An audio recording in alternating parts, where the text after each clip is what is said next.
Cricket Housefull में बात होगी। दरअसल चैंपियन बनी टीम इंडिया की, क्योंकि दुबई में भारत चैंपियन बना चुका है। फाइनल मुकाबले में उसने न्यूजीलैंड को हराया है।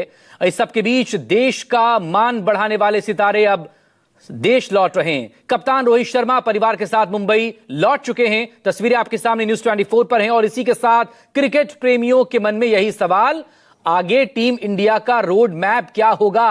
सवाल यह भी, रोहित शर्मा और विराट कोहली आखिर कब तक क्रिकेट खेलते रहेंगे और उनके तमाम क्रिकेट फैंस को एंटरटेन करते रहेंगे? T20 वर्ल्ड कप की तरह विक्ट्री परेड होगी कि नहीं? अगर होगी तो क्या इस बार भी मुंबई के मरीन ड्राइव्स पर लाखों क्रिकेट फैंस की मौजूदगी में वहां पर तमाम सितारे मौजूद होंगे, या फिर इस बार शहर कोई और होगा? इस सब के बीच सबसे अहम सवाल दरअसल टीम इंडिया के फ्यूचर प्लान को लेकर है। टीम इंडिया दुबई से एक साथ नहीं आई है, टीम के खिलाड़ी अलग अलग लौटे हैं। इसकी वजह दरअसल आईपीएल भी है। 22 मार्च से आईपीएल की शुरुआत हो रही है। वैभव भोला मेरे सहयोगी न्यूज रूम से इस वक्त हमारे साथ जुड़ चुके हैं। वैभव, सबसे पहले तो चैंपियंस की घर वापसी हो रही है। 9 महीने में यह दूसरा मौका जब पहले T20 और उसके बाद ये चैंपियनशिप टीम इंडिया ने जीती है। अब चैंपियन स्वदेश लौट रहे हैं। आगे टीम इंडिया का रोड मैप क्या होगा, इस पर बात करेंगे। लेकिन फिलहाल ये बताइए, T20 वर्ल्ड कप के बाद जिस तरह से मुंबई के मरीन ड्राइव्स पर एक विक्ट्री परेड हुई थी, क्या इस बार भी इस तरह से कुछ ग्रैंड वेलकम को लेकर कुछ सोचा जा रहा है? मकसूद, आपको सबसे पहले बता दूं कि अगर इंडियन क्रिकेट टीम का ग्रैंड वेलकम होना होता तो कभी भी जो खिलाड़ी होते हैं और कोच होते हैं वो अलग अलग बैचेस में रवाना नहीं होते। और जहां तक हमें पता लगा, ऋषभ पंत सुबह 7 बजे इंडिया पहुंच गए थे। उसके बाद कप्तान साहब अब से कुछ देर पहले बॉम्बे पहुंचे हैं। कोच साहब गौतम गंभीर जो है वो अब से कुछ देर पहले देश की राजधानी दिल्ली पहुंचे हैं, जहां वो रहते हैं। तो ऐसे में अगर ग्रैंड वेलकम होना होता, अगर कोई ओपन बस परेड निकलनी होती, तो फिर इंडियन क्रिकेट टीम पूरा एक साथ ट्रैवल करती और ये जो प्लान है ये पहले से डिसाइड हो जाता है। लेकिन मैं आपको बता दूं कि इंडियन क्रिकेट टीम का इस बार कोई ओपन बस परेड करने का कोई प्रोग्राम नहीं है, क्योंकि जहां तक मैं इंडियन क्रिकेट को जानता हूं उनके लिए वर्ल्ड कप जो होते हैं ना वो बहुत खास होते हैं। हालांकि चैंपियंस ट्रॉफी की भी अपनी एक महत्व है, अपनी एक वैल्यू है, लेकिन देखिए ना, चैंपियंस ट्रॉफी आप 2002 में भी एक बार जॉइंट विनर हो चुके हैं, 2013 में भी आप जीत चुके हैं, अब एक बार फिर आप 2025 में भी जीत चुके हैं। लेकिन जो वर्ल्ड कप की इंपॉर्टेंट होती है, तो आई थिंक उसको बरकरार रखने के लिए और एक जश्न को, मतलब वर्ल्ड कप जीतने पर ही मनाने के लिए मुझे लगता है कि शायद इस तरह से जो ग्रैंड वेलकम है नहीं किया गया। और आईपीएल हालांकि अभी बहुत दूर है, आईपीएल का जो आगाज होना है वो 22 मार्च से होना है। और जो टीम इंडिया वाले प्लेयर्स होते हैं ये 3-4 दिन पहले ही हमेशा आईपीएल में जुड़ते हैं, क्योंकि इनको आप आराम देते हैं, रिलैक्स करवाते हैं। अब देखिए, इतना बड़ा टूर्नामेंट खेल कर आए तो ये जरूर चाहेंगे कि कुछ दिन अपने परिवार के साथ भी वक्त बिताए, क्योंकि इस बार चैंपियंस ट्रॉफी में जो नियम थे वो फैमिलीज को लेकर बनाए गए थे कि फैमिलीज जो है प्लेयर्स के साथ नहीं रह सकती, नहीं ट्रैवल कर सकती। हालांकि जो परिवार था वो मैच देखने पहुंचे, सभी के परिवार वाले मैच में मौजूद थे, मैच देख रहे थे, लेकिन ये बताया गया कि अलग होटल में रुके थे। तो ऐसे में अब वो परिवार के साथ वक्त बिताएंगे, ज़रूर हॉलीडेज पे भी प्लेयर जाएंगे और काफ़ी सारे ब्रांड कमिटमेंट्स होते हैं। देखिए, अब आप इतना बड़ा टूर्नामेंट जीतते हैं तो जो ब्रांड्स के ऑफर होते हैं वो आपके लिए खुल कर आते हैं।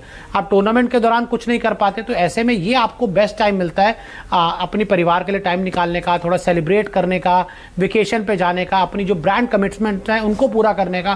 क्योंकि एक बार जब फिर आईपीएल शुरू हो जाएगा तो आपको आईपीएल खेलना है, आपको जो फ्रेंचाइजी है उनको पूरा टाइम देना है। तो ऐसे में इस बार कोई भी एक बड़ा सा ओकेजन नहीं रखा गया है। हाँ, प्लेयर्स आना स्टार्ट हो गए, धीरे धीरे आ गए हैं। और विराट कोहली अभी तक नहीं आया। विराट कोहली को लेकर जो तरह के सवाल रहते हैं कि क्या विराट कोहली इंडिया आएंगे या छोटे से ब्रेक के लिए वो इंग्लैंड जाएंगे, इसके ऊपर जरूर सवाल रहेगा, क्योंकि उनको भी आरसीबी के साथ जहां तक मुझे 17-18 तारीख तक वो जुड़ जाएंगे, क्योंकि उनका ही पहला मैच है आरसीबी वर्सेस केकेआर का। तो ऐसे में प्लेयर्स आना शुरू हो गए हैं और जो वेलकम है बहुत अच्छा वेलकम हुआ। चाहे रोहित शर्मा की बात करूं, मैं गौतम गंभीर की बात करूं, काफ़ी सारी जो फैंस हैं वो हमें स्टेडियम पे नजर आ रहे हैं। दुबई में जश्न मना, अब इंडिया में जश्न मन रहा है। अब उम्मीद हम यही कर रहे हैं कि इन प्लेयर्स को थोड़ा सा रिलैक्स कर दें, क्योंकि इनको अब 2-2.5 महीने लगातार क्रिकेट खेलना है। आईपीएल एक बहुत कॉम्पिटिटिव लीग होती है, तो ऐसे में प्लेयर्स के लिए आराम करना बहुत जरूरी है। मकसूद, ये तो खैर आईपीएल पर भी आगे आपसे बात करेंगे, लेकिन फिलहाल टीम इंडिया का रोड मैप किस तरह से सोच रहे हैं आप, या फिर टीम के कोच या मैनेजमेंट सोच रहा है आगे? क्योंकि अभी तो 2 महीने जैसा आपने कहा वो आईपीएल में बिजी हो जाएंगे। इसके बाद आगे कोई बड़ा टूर्नामेंट? देखिए, इसके जब आईपीएल हो जाएगा तो आईपीएल की टीमों के लिए वहां पर मैं आपको बताता हूं आईपीएल के बाद क्या होगा। आईपीएल के बाद इंडियन टीम को 25-30 दिन का एक आराम मिलने वाला है, क्योंकि इस बार आपने डब्ल्यूटीसी के फाइनल में जगह नहीं बनाई है। उसके बाद जो आपके सामने सबसे बड़ा चैलेंज है, इंग्लैंड में 5 मैचों की टेस्ट सीरीज। देखिए, आज आप चैंपियंस ट्रॉफी जरूर जीत गए हैं, लेकिन इंग्लैंड में आपका जो परफॉर्मेंस है बहुत इंपॉर्टेंट रहेगा। आप न्यूजीलैंड से 3 टेस्ट मैचेस हार चुके हैं, ऑस्ट्रेलिया में टेस्ट सीरीज हार चुके हैं, और इंग्लैंड एक ऐसा देश है जहां पर आप 2007 के बाद से लेके अब तक कभी भी कोई टेस्ट सीरीज नहीं जीते हो। अब रोहित शर्मा उस टेस्ट टीम का हिस्सा होंगे कि नहीं, विराट कोहली टेस्ट क्रिकेट खेलेंगे कि नहीं, बहुत सारे सवाल हैं। लेकिन ओडीआई क्रिकेट के लिए मैं जरूर एक चीज कहना चाहूंगा कि देखिए, अब यहां से आपको 2027 ओडीआई वर्ल्ड कप खेलना है, और उसमें आपके पास तकरीबन 25 से 30 ओडीआई मैचेस का ही समय है। तो ऐसे में अगर आपको कोई ओपनर तैयार करना है, अगर मान लीजिए शुभमन गिल आपके वाइस कैप्टन है, वो आगे चल के कैप्टन भी बन सकते हैं, उनकी ओपनिंग की जगह कंफर्म है। लेकिन अगर आपको कोई दूसरा ओपनर लेकर आना, तो आपको कम से कम उसको तैयार होने के लिए 15, 20, 25 मैचेस देने होंगे। यशस्वी जायसवाल, उनके पास ओडीआई एक्सपीरियंस नहीं है। अभिषेक शर्मा, उनका भी सेम ही हाल है। तो ऐसे में अगर आप चाहते हो कि एक नया प्लेयर ग्रूम करो, तो आपको यंग खिलाड़ियों को मौके देने होंगे।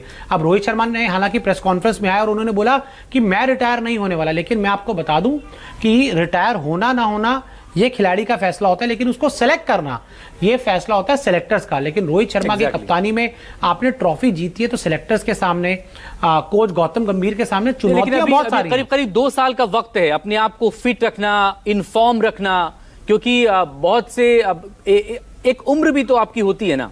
देखिए, आपने वो MS धोनी की मूवी आई थी, उसमें डायलॉग सुना होगा कि वो बोलते हैं कि अभी तो 3 साल का वक्त बचा है, तो धोनी सामने से बोलते हैं सिर्फ 3 साल का वक्त बचा है। तो आपको मैं बता रहा हूं कि ये 2 साल कब निकलेंगे आपको पता भी नहीं लगेगा। अभी एशिया कप आ जाएगा सितंबर में, जहां पे रोहित विराट नहीं खेलेंगे, क्योंकि वो T20 फॉर्मेट नहीं खेलते। आपका एशिया कप खत्म होगा, 4-5 महीने बाद आपका फिर दोबारा T20 वर्ल्ड कप आ जाएगा, फिर आईपीएल आ जाएगा, फिर आपकी टेस्ट सीरीज स्टार्ट हो जाएगी। तो देखते देखते 2 साल कोई बहुत बड़ा वक्त नहीं है। देखिए, 2019 वर्ल्ड कप, अभी हमें लगता है 2023 वर्ल्ड कप था, जब वो खत्म हुए तकरीबन 1.5 साल से ज्यादा का वक्त हो गया है। लेकिन आज भी हमें लगता है कि मैं अभी कल ही अहमदाबाद के स्टेडियम में था जहां इंडियन टीम वो मैच हारी थी। तो वक्त बहुत तेजी से निकलता है, और जब आप क्रिकेट खेल रहे होते हो तो आपको पता ही लगता है, क्योंकि आप most of the time ground पे होते हो, और फिटनेस कंसर्न्स होते हैं, फॉर्म कंसर्न होते हैं। और यशस्वी जायसवाल आप फ्यूचर ग्रूम करना चाहेंगे, अभिषेक शर्मा उन्होंने T20 की फास्टेस्ट सेंचुरी बनाई, आप उनको ग्रूम करना चाहेंगे, तो आपके पास ऑप्शंस बहुत सारे हैं। 27 तक रोहित कहां होंगे, हालांकि विराट कोहली का फिटनेस उनके साथ है, उन्होंने पूरे टूर्नामेंट में रन भी बनाए हैं। और रोहित का अगर मैं बात करूं, 1.50 आया है इस टूर्नामेंट में, लेकिन वो फाइनल में आया, दोनों ही लाजवाब और शानदार है। फाइनल में देखिए, बड़े मैच में बड़ी पारी आई, उसकी बहुत तारीफ है। उनकी कप्तानी में आप 9 महीने में एक और आईसीसी ट्रॉफी जीत चुके हो, ये अपने आप में पहली बार हुआ। कभी भी ऐसे इंडियन कोई कैप्टन नहीं रहा जिसने 9 महीने में आपको 2 बार आईसीसी ट्रॉफी जिताई है। तो ऐसे में अभी तो एक टाइम आपको मिला है एंजॉय करने का, और धीरे धीरे मैं आपको बता रहा हूं आईपीएल 2025 बहुत इंपॉर्टेंट रहने वाला है। उसमें रोहित शर्मा का फॉर्म कैसा रहता है, विराट कोहली का फॉर्म कैसा रहता है, मोहम्मद शमी कैसा परफॉर्म करते हैं, जसप्रीत बुमराह वापस आते हैं कि नहीं, बहुत सारे क्वेश्चंस हैं जिनका जो जवाब है आपको वो आईपीएल 2025 में एक एक करके मिलने शुरू हो जाएंगे। और साथ ही अब जो चर्चा है, अब ओडीआई क्रिकेट पे ज्यादा बात नहीं होगी। मैं आपको बता दूं कि इंडियन क्रिकेट चलता है टूर्नामेंट टू टूर्नामेंट।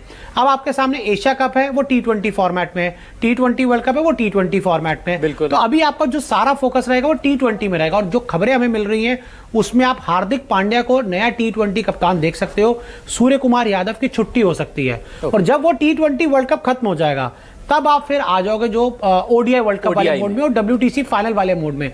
तो अभी फिलहाल ओडीआई को लेकर मुझे लगता है बहुत ज्यादा चर्चा नहीं होगी इस साल। तो आप रोहित शर्मा को देखिए, किसी भी तरह से आप हटा नहीं सकते, चाहे कोच हो, सेलेक्टर हो, भाई आप वो वर्ल्ड कप, वो चैंपियंस ट्रॉफी जिता कर लाए हैं, आपको उनको खिलाना ही होगा। फाइनल में उन्होंने रन बनाए हैं, आप 1-2 सीरीज खिलाइए, उनके रन नहीं आते फिर आप आगे मूव कर सकते हो। लेकिन अभी आपको एक चैंपियन कैप्टन को आपको उसकी अगली सीरीज हर हाल में देनी होगी।